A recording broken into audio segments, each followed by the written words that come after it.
Su misión, su mensaje, los pasos de un grande que genera cambios. Bienvenidos a una nueva emisión de Generación Francisco. Buceamos juntos en la realidad para descubrir los mejores gestos y palabras del Papa del fin del mundo. Conduce Pablo Casano. Esto es Generación Francisco.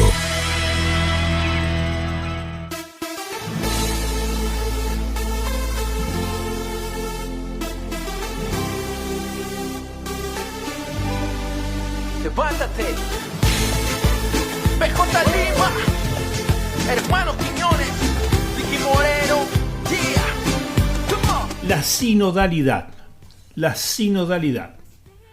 Un tema del que la Iglesia está hablando. Para algunos ya es muy conocido, pero que muchos todavía desconocemos o tenemos poca información. La palabra griega sínodo, que etimológicamente significa camino en común, o también las pausas en ese camino para tomar fuerza y discernir, tenía para los cristianos esa palabra, sínodo, un carácter itinerante. Resaltaba el carácter itinerante de los peregrinos al encuentro del Señor. En la literatura teológica, canónica y pastoral de los últimos tiempos, se ha hecho común el uso del sustantivo sinodalidad.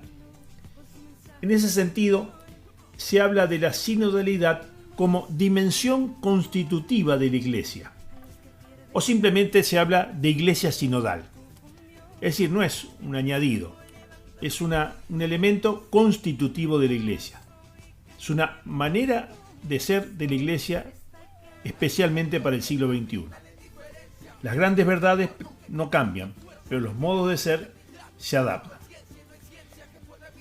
En las Sagradas Escrituras encontramos numerosos testimonios de cómo las comunidades cristianas vieron la necesidad de reunirse en asambleas para caminar juntos, reconociendo que de esta forma se podía dar solución a las necesidades propias de un conjunto de personas con intereses en común. Lo vemos en el Evangelio de Lucas, con el envío de los 72 discípulos, y notamos que el Señor los envía de dos en dos. Esto muestra un carácter itinerante, un camino en conjunto, ¿no? Dice, después de esto el Señor designó a otros 72 y los envió para que antes que Él fueran de dos en dos a todas las ciudades y lugares a donde Él debía ir. Capítulo 10 de Lucas, ¿no es cierto? Asimismo encontramos en los Hechos de los Apóstoles lo que posteriormente se llamó el Concilio Apostólico de Jerusalén, en el que se reunieron los apóstoles y algunos fieles para discernir bajo la guía del Espíritu Santo la situación de los judíos conversos al cristianismo. Una polémica importante en ese momento. Si previamente debían ser circuncidados o simplemente bautizados. Desde la antigüedad encontramos cómo la palabra sínodo estaba relacionada con las asambleas provinciales, diocesanas, regionales, que se realizaban para discernir bajo el amparo del Espíritu Santo y la voluntad de Dios sobre situaciones específicas dentro de las comunidades de fe. Esto da muestra de cómo los obispos, presbíteros y fieles propiciaban espacios de encuentro para discernir problemáticas de tipo pastoral y responder al mensaje del Evangelio. A medida que las comunidades cristianas crecían, cada una con sus características culturales, geográficas e historias, surgió la necesidad de que los dirigentes o los líderes de cada comunidad buscaran los modos de lograr una comunión y la unidad entre todos, siendo éstas quienes conformaban la Iglesia de Cristo. Desde sus inicios, la Iglesia es heterogénea por su diversidad de dones, carismas y ministerios. Sin embargo, el bautismo nos hace a todos iguales en la diversidad. Esto nos indica que toda esa heterogeneidad dentro de la Iglesia no se sobrepone con la comunión y la unidad. Como lo expresa Francisco en la Alegría del Evangelio, en la Evangelii Gaudium, en su proyecto de trabajo para el papado, lo ideal es vivir la evangelización como el poliedro. El modelo es el poliedro, que refleja la confluencia de todas las parcialidades que en el poliedro conservan su originalidad. El gran reto del sínodo de la sinodalidad, al que todos ya estamos convocados, es cómo construir los puentes para la participación masiva del pueblo de Dios. Durante la Asamblea Eclesial de América Latina y el Caribe, ciertamente pudieron participar muchos laicos que ya no lo hacían habitualmente. Pero por la pandemia y por algunas actitudes un poco mezquinas, fue escasa la intervención de grandes sectores no integrados orgánicamente. El sínodo debe ser junto al pueblo de Dios. Fuera del pueblo de Dios surgen las élites ilustradas de una ideología o de otra, y eso no es la iglesia. La iglesia no es una élite. La iglesia se da al partir el pan. La iglesia se da con todos, sin exclusión. Vamos a la pausa con Levántate, la canción de los jóvenes en el camino sinodal. A ti te digo levántate, ven toma mi mano, seamos testigos de servicio y amor. A ti te digo levántate, vengamos hermano, iluminemos el mundo con su mensaje de amor. A los que no tienen voz, a los que el mundo olvidó, a los que pierden la fe y la soledad confundió. Aquí te digo levántate, demos el primer paso y cantemos juntos todos esta canción. Hay un mundo que camina en la indiferencia, que necesita amor aunque tiene mucha fuerza, que vive sin fraternidad y sin conciencia, y no hay ciencia que pueda evitar las consecuencias. Levántate, no te quedes en el suelo, ven toma mi mano y elevémonos al cielo. También puedes ser testigo de una nueva era, Jesús de una nueva misión por ti espera. Ya no malgastes tu fuerza, escucha atento el llamado, respóndele como Pablo, con decisión.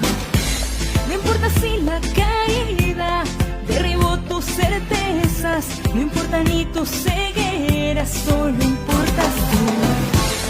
Ya no lo pienses más, te necesita a ti, no preguntes por qué, tu testimonio. Hola, ¿cómo están? ¿Qué dicen? ¿Qué cuentan? ¿Cómo están pasando el mediodía del fin de semana? Ya saben, estamos en Generación Francisco por Radio Corazón y estamos muy agradecidos de que compartan con nosotros este ratito de su mediodía. A lo mejor mientras están prendiendo el fuego o tomándose un vermú o unos matecitos, o algunos quizás recién levantándose. Bueno, estamos en Generación Francisco y como ustedes saben, todos los miércoles el Papa Francisco preside la audiencia general en el aula Pablo VI.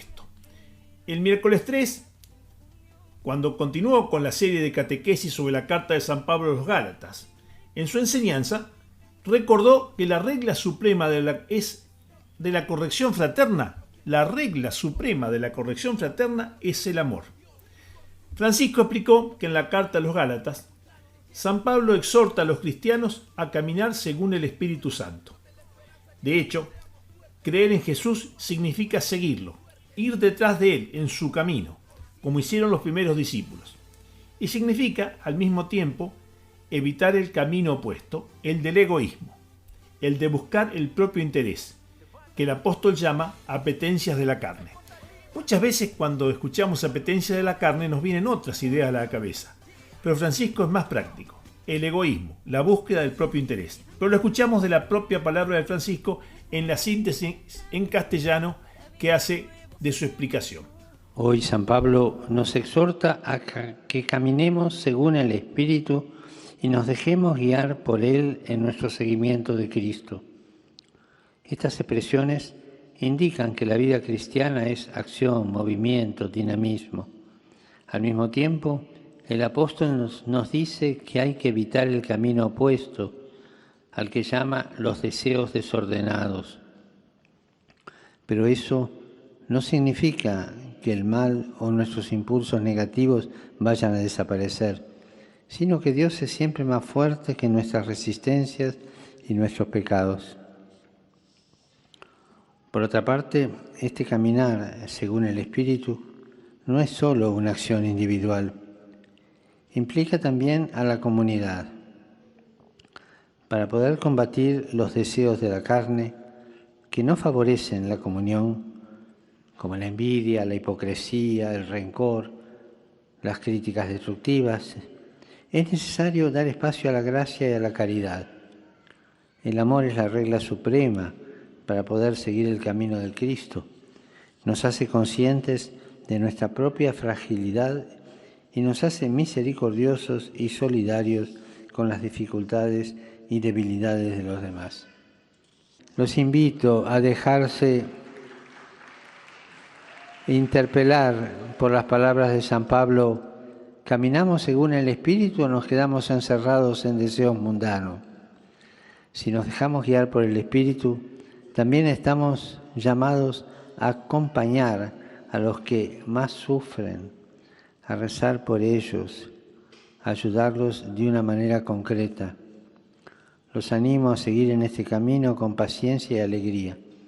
Que Dios los bendiga. Muchas gracias. Compartimos Generación Francisco, tras los pasos de un grande.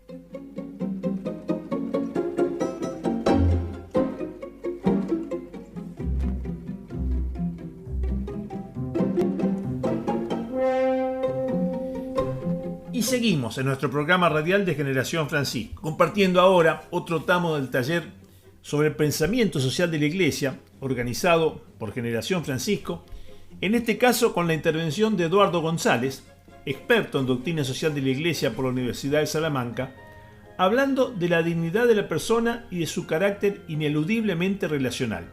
Este ha sido un conjunto de 4 encuentros, para algunos de introducción, para otros de actualización, sobre el pensamiento social de la Iglesia, y compartimos con ustedes algunos tramos de las exposiciones. Dos cosas muy importantes desde nuestra fe.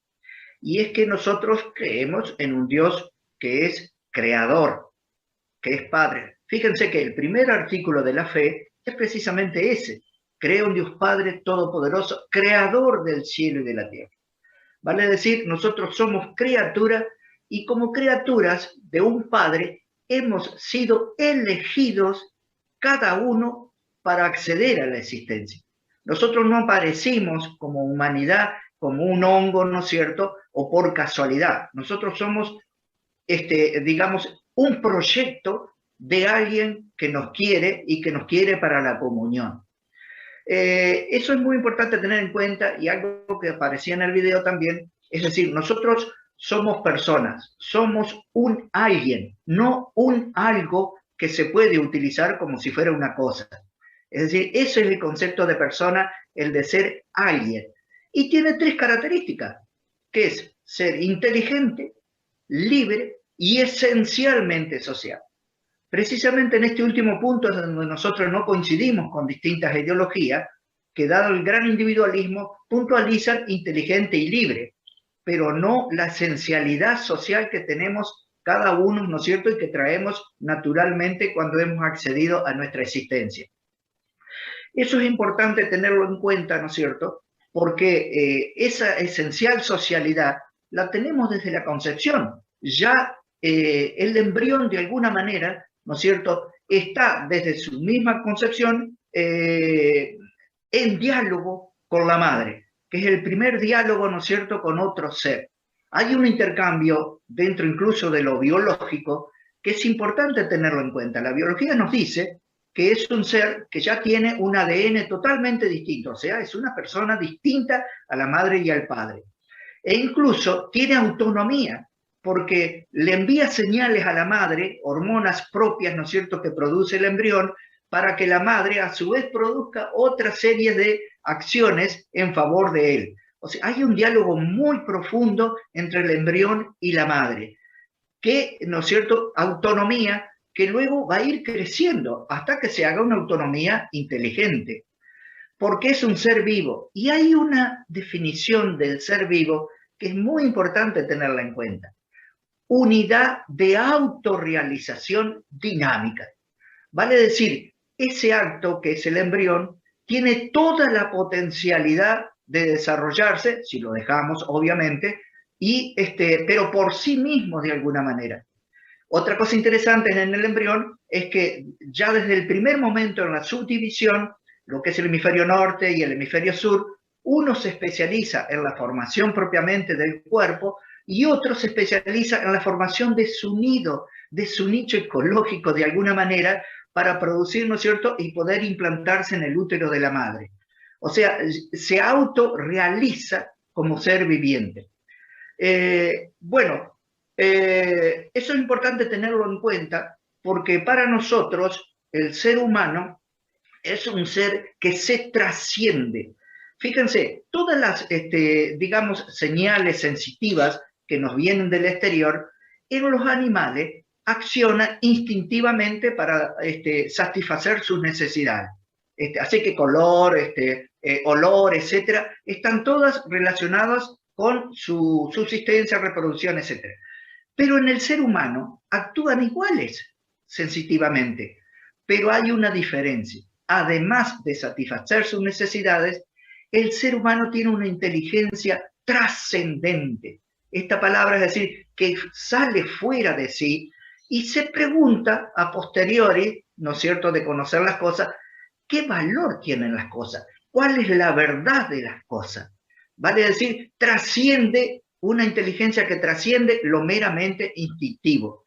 Pero además de eso, y al preguntarse, trasciende hacia su actividad, ¿no es cierto?, con los demás seres, principalmente humanos, con la creación y con los demás seres humanos, y con el otro yo mayúsculo que es Dios. Eso es importante tenerlo en cuenta, ¿no es cierto?, porque eso vendría a ser más o menos el significado de trascendencia.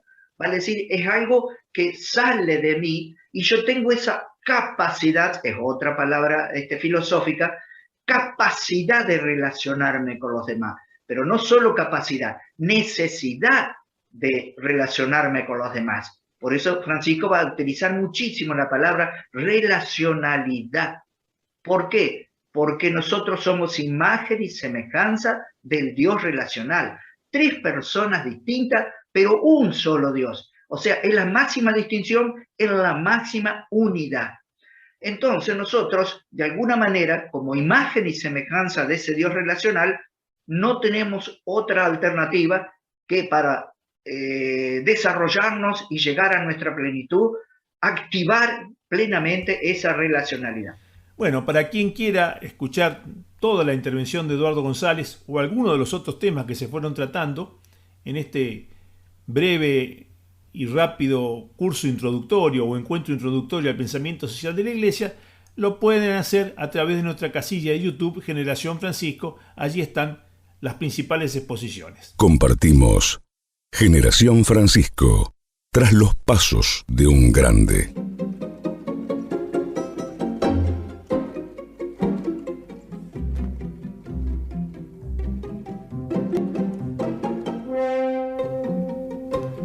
Y ahora, para terminar, como la frutilla del postre, la columna de la licenciada Nadia Vilat de Generación Francisco. Buenas, ¿cómo están? Hola Pablo, ¿cómo va todo? Acá estamos, Nadia, te escuchamos. Hoy vamos a retomar un tema del cual hablamos hace un par de semanas atrás. Un tema que de a poquito se va metiendo a la agenda de todos porque en verdad forma parte de la vida de todos nosotros. Es la cuestión de la salud mental. Y aquí, como en otras oportunidades, los invito a que nos hagamos algunas preguntas que nos permitan reflexionar sobre este tema. ¿Qué entiendo yo por salud mental? ¿Prestamos atención a los signos que aparecen en nosotros y en otras personas que afectan nuestra vida cotidiana? ¿Realmente le doy la importancia que tiene para mí y para los que me rodean? Nos parece importante, como decíamos hace unos días, quitar el velo que recubre estos temas, asumirlo y generar los cambios que nuestra sociedad necesita para que podamos vivir mejor. El Papa ya se ha referido en otras oportunidades al tema y esta vez lo hace a través de la iniciativa del video del Papa en sus intenciones para el mes de noviembre. A través de este video, Francisco manifiesta su cercanía con todas las personas que se sienten desbordadas en su día a día, sobre todo en los casos de estrés y depresión, y pide rezar para que reciban el acompañamiento necesario. Consciente de que personas de todo el mundo atraviesan periodos de fuerte agotamiento mental, emocional y afectivo en diversas formas y grados, el Papa pide rezar para que estén adecuadamente acompañadas y no olviden la cercanía de Jesús.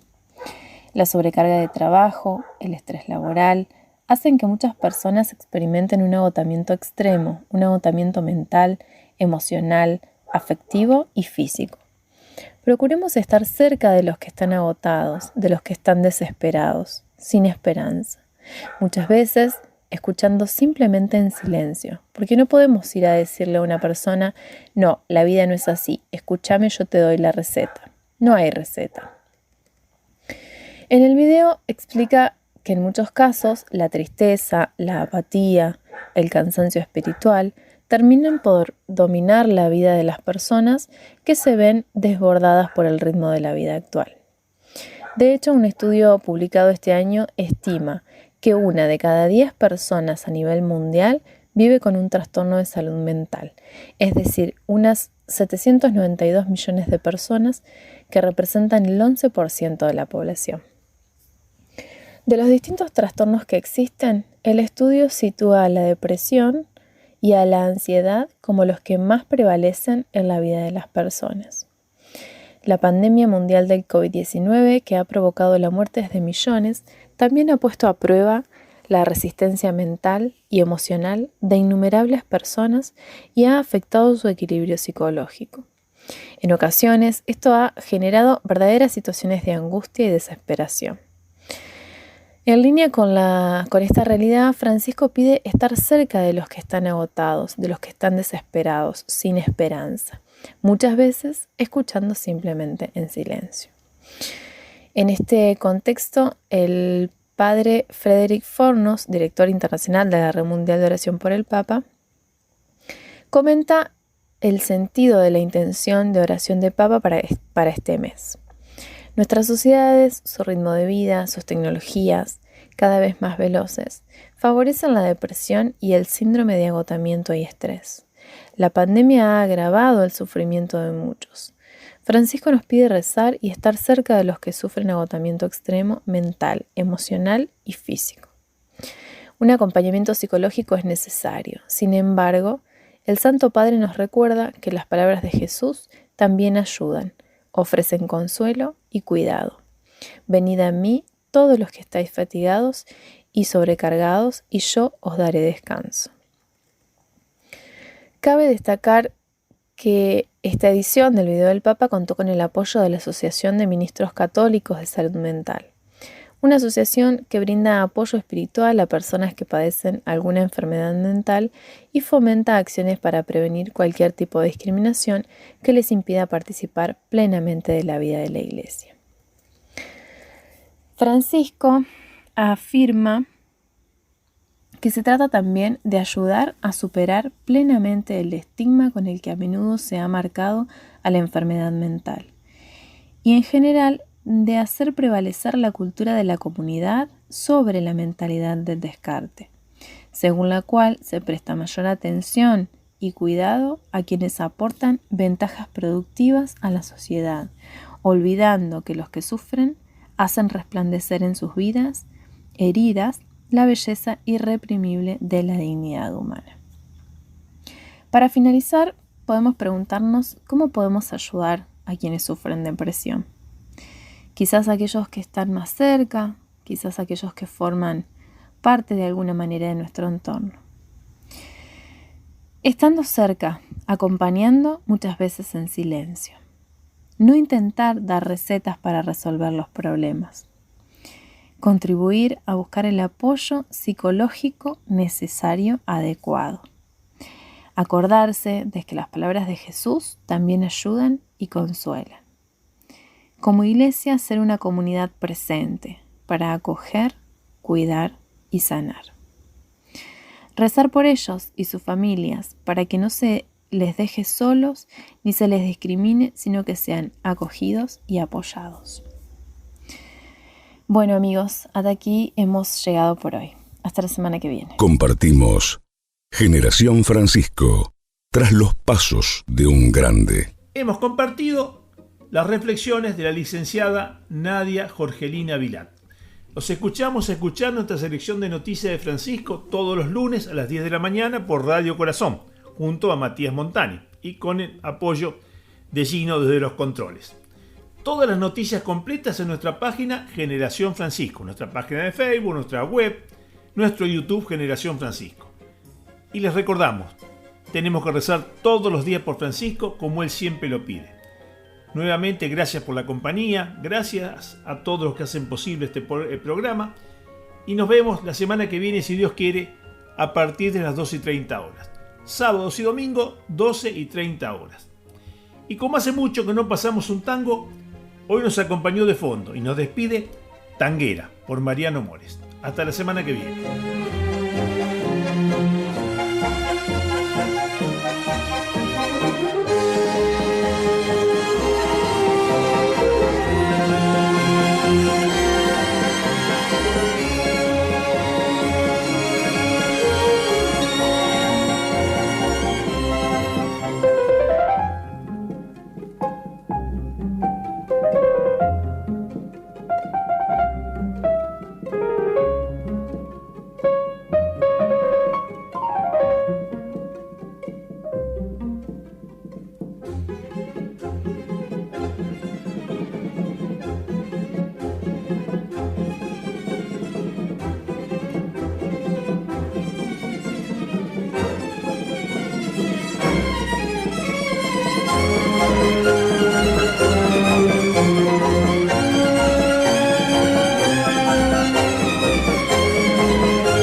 Así compartimos una vez más Generación Francisco.